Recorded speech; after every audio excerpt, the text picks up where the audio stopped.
বছরের আর সব মাসের চাইতে রমজান মাসে কাজের ব্যস্ততা অনেক বেশি হয়। এটা শুধু আমার কথা না, আমার কাছে মনে হয় এটা সমস্ত মেয়ে মানুষের কথা। হ্যালো, আসসালামু আলাইকুম। আপনারা সবাই কেমন আছেন? আমি আলহামদুলিল্লাহ অনেক বেশি ভালো আছি।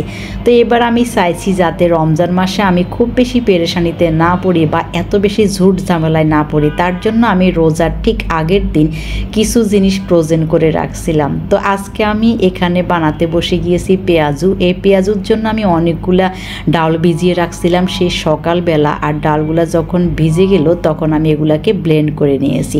তবে এই পেঁয়াজু ব্লেন্ডের ব্যাপারে একটু সতর্কতা অবলম্বন করতে হয়। খুব বেশি মিহি করলে পেঁয়াজুটা ভালো হয় না, একটু আধা ভাঙ্গা করে নিলে পেঁয়াজুটা অনেক বেশি মসমসে হয়। তা আমি সারা দিন ধরে এই পেঁয়াজুর জন্য মশলাগুলো রেডি করছিলাম, কারণ সব মশলা আমার বাসায়ও ছিল না। কিছু গরম মশলা আমাকে কিনতে হয়েছে, তারপর সেগুলোকে ব্লেন্ড করতে হয়েছে। সব মিলিয়ে আমি সব মশলাপাতি নামিয়ে তারপর বসে গিয়েছি, যেহেতু বাসায় কেউ ছিল না। আর আমি ঠিক সন্ধ্যার পরে বসছি, কারণ আমি জানি ঠিক এখন বাসায় আমার আস্তে আস্তে সব মানুষ চলে আসবে, আর তাদের সাথে কথা বলতে বলতে গল্প করতে করতে আমি সবগুলা পেঁয়াজু বানিয়ে ফেলবো। আমার একা কাজ করতে একদমই ভালো লাগে না, আমাকে কেউ হেল্প করতে হবে, ব্যাপারটা এরকম না। আমার পাশে কেউ বসে থাকবে, বসে কথা বলবে, গল্প করবে, এটা আমার খুব পছন্দ। তাহলে কাজে কথার মধ্য দিয়ে কখন যে কাজটা শেষ হয়ে যায় আমি টেরই পাই না। এদিকে পপি চলে আসছে অফিস থেকে, আমার বড় চলে আসছে অফিস থেকে, নিহাল চলে আসছে কোচিং থেকে। তো সবাই ঝটপট করে রেডি হচ্ছে যে আমার সাথে পেঁয়াজু বানাবে। আমি সবাইকে বলে দিছি কারো আসতে হবে না, তোমরা সবাই বসো, দেখো যে আমি কিভাবে বানাই।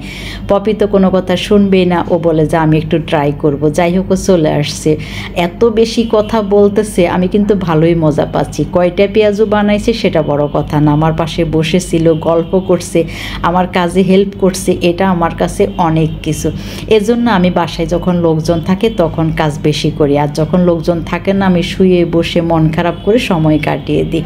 যাই হোক, আমার রমজান মাসের অনেকগুলা কাজই আমি এইভাবে আগায় রাখছিলাম। তার মধ্যে আজকে পেঁয়াজুটাই শেয়ার করেছি, আর বাকিগুলো আমি কিভাবে কি করেছি আস্তে আস্তে পরের ভিডিওতে আপনাদের সাথে শেয়ার করব। পপির এত গল্প, ওর পেঁয়াজু খুব বেশি জমতেছে না, বাট কথা কোনোভাবেই থামতেছে না, আমি সেদিকেও খেয়াল করতেছি।